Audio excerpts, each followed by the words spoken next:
WWE officially announced that they are going to have WrestleMania 2027 is going to be in Saudi Arabia. Now, we knew this was coming.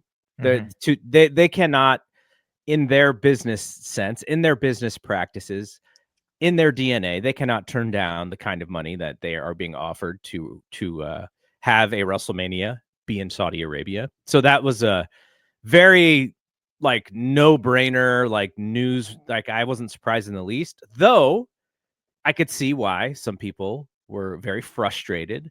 I could see why some people like it. Every time WWE works with Saudi Arabia, it just brings up that story again and again and again. And my question to you is, we're still a year and a half out. By 2027, are we, and I'm using the collective we, not us necessarily, are we as wrestling fans going to be even more sports washed than we are today? And is it going to be less of a story in 2027 than it is right now when they just rip the Band-Aid off? I mean, I think, yeah. Although I do think that the people that are making noise about it now are still going to be making just as much, if not more, noise about it in 2027. But the further we get away from, the murder of the reporter and just, the fact that they're taking this money to begin with, and all the sports are doing it. You got golf, you got basketball, you got Premier League soccer, auto racing, everybody, boxing.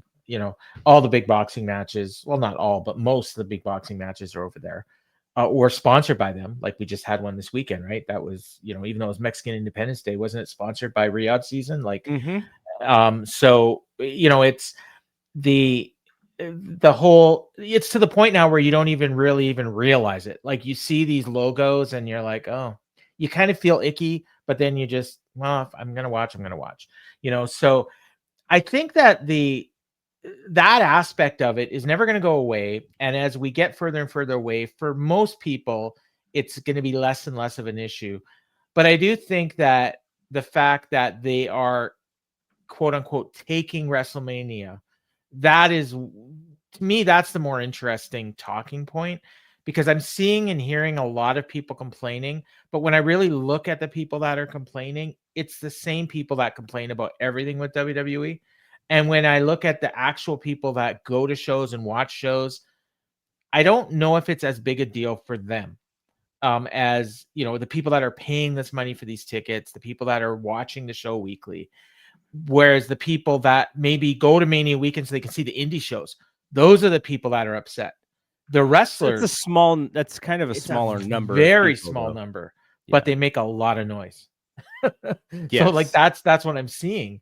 And then even the companies, it's like, oh, WWE, like, well, look at what they're doing to these poor companies. It's like, they have no obligation to GCW or Defy or, God bless those companies. They put on great shows and it's a lot of fun to go to Mania weekend and see 11 shows in 3 days. But it's not WWE's obligation to do that. And in fact, for a while, they were actively trying to not let them do that. And then finally, the last few years, they just said, screw it, just have your shows. We don't care. But now it's like, okay, now we're going to go to Saudi Arabia and you're not coming. So if they want to do that, they can do it on SummerSlam weekend or Royal Rumble weekend, or just make their own weekend. But yeah, so but in terms of the actual sports washing, yeah, I guess to get back to your original question, I do think the more time passes, the less, and this is by design, the less we think about it.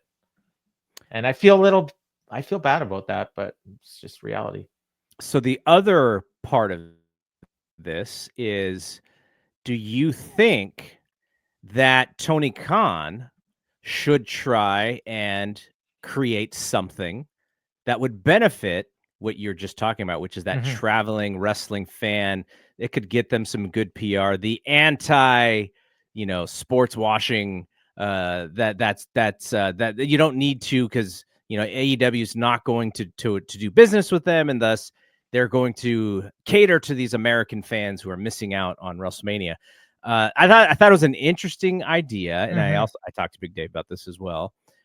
it's going to have to be something that you really, really think about for sure, because what you don't want is you don't want those companies going like, we have this small relationship with WWE, and if we create this relationship with AEW, does WWE flip on us?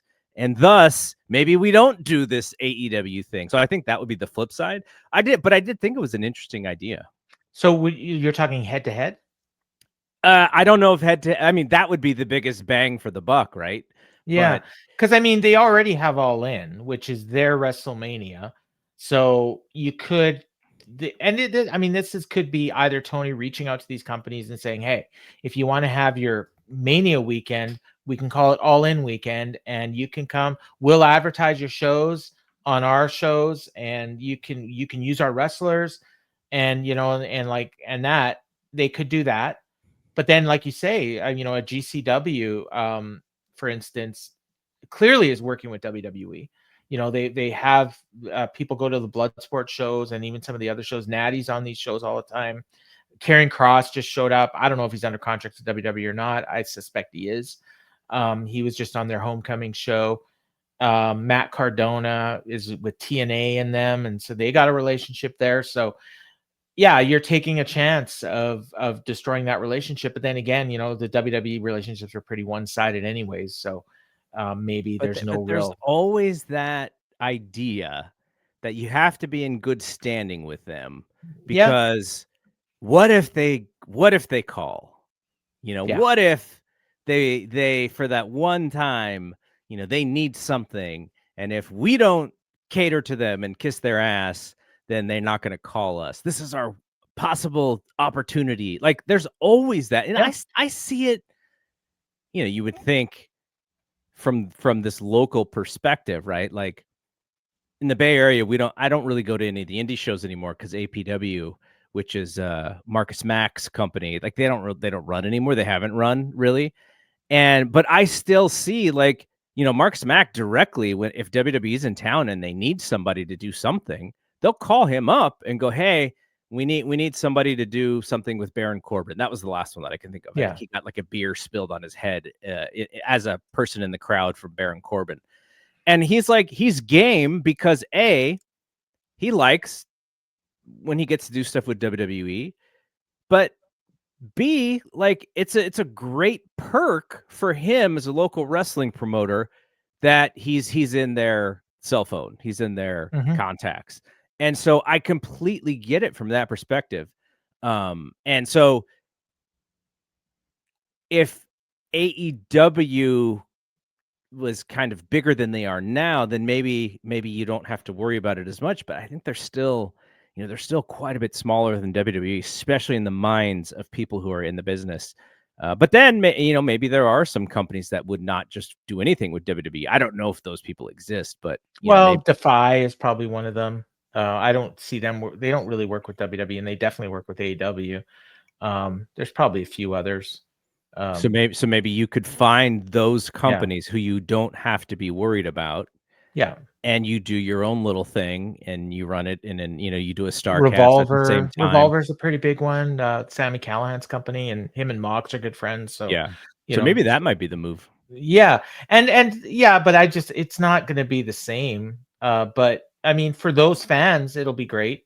So the key is, can you recreate what you had this year at All In next year?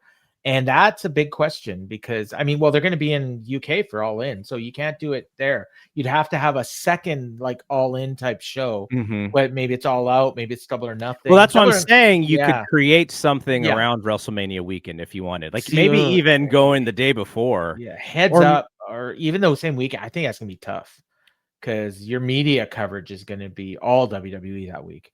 but who's going to cover them Everybody. other than the wrestling media? I Who's going to guess maybe cover who? ESPN. AW? No, WWE. Yeah, like everybody. It's No, WrestleMania. ESPN will Yeah, go. They'll have yeah. somebody there. But Oh, you who mean else who's is going going to? to go to Saudi Arabia? Oh, there'll be some people that go. I mean, I mean, I know I know the top boxing people go, but who goes? is Who goes now? Like, I don't really pay attention to that, but some people go, don't they? Like, to like the you're talking Crown about Jewel and real stuff. real reporters? Well, no, not real reporters, I but don't think anybody goes to the Saudi they Arabia don't go to show. AEW shows either. So Well, yeah, like, you'd have to yeah, do a PR blitz yeah. and really cater to That's what I them. mean. Like, Right. so I think like all the attention's gonna be on WWE just because it's WrestleMania. So yeah, you're gonna get like your Denise's and your Sean Ross Sapps Denise already and said yeah, I not know going to she's not Saudi going, Arabia. and she would go to AEW, obviously. Yeah. And Sean Ross Sapp would go to AEW, and Michael Johnson, and all the big names. Dave is going to stay home. Um, Yeah. you know, Brian's going to talk about going and then end up staying home. No, Brian will. This is the other thing that I talked to Dave about Yeah. because we were talking about how Dana White and in this TKO and to do with the boxing reporters and the one Lance Pugmire who got turned down for his credential, and he's like Oh, a historical like boxing guy. wow. And I was saying, well, Brian and I got turned down for WrestleMania credentials, like, and I'm not putting myself on that level, but Brian is kind of on that level in wrestling. I'm kind of a standby, but for Brian to get turned down, like the only F4W or Wrestling Observer representative to get turned down to go to that show, it's pretty ridiculous too. He paid, yeah, he paid like $200 for his ticket. Yeah. So, So and maybe they knew that he would just go anyways. So they, well, probably, yeah. I mean, or well, he had said like he'll go if he can get a good, he wanted to go with people, and so if he could get tickets, and that's kind of the way I am too. Like if I'm gonna, I would be the exact opposite of that. Like, oh and let's say like the reason why I wanted to go to WrestleMania wasn't to be in the press box, wasn't right, to yeah, cover the show. I would have talked about the experience. I wanted to see how that whole thing worked. I wanted to yeah, see the PR engine of how the press and stuff worked with WWE because that's the only reason I was even interested.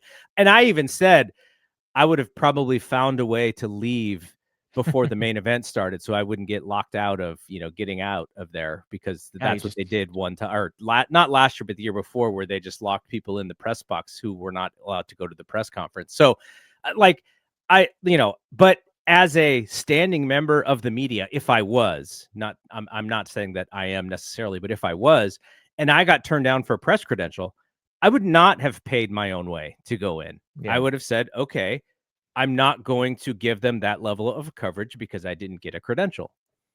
So Fair anyway, enough. I wrestling's guess for different. Brian, he kind of has Oh to. yeah, Like, well no, yeah, wrestling's different. He wants yeah, to watch the show. yeah. This is also his livelihood. He's And not just hang out with reporting. your friends and watch the show Yeah, with for your sure, friends, and for sure. that sort of thing. So he's going with a group of people. Like I wouldn't sit in the stands by myself and watch it, but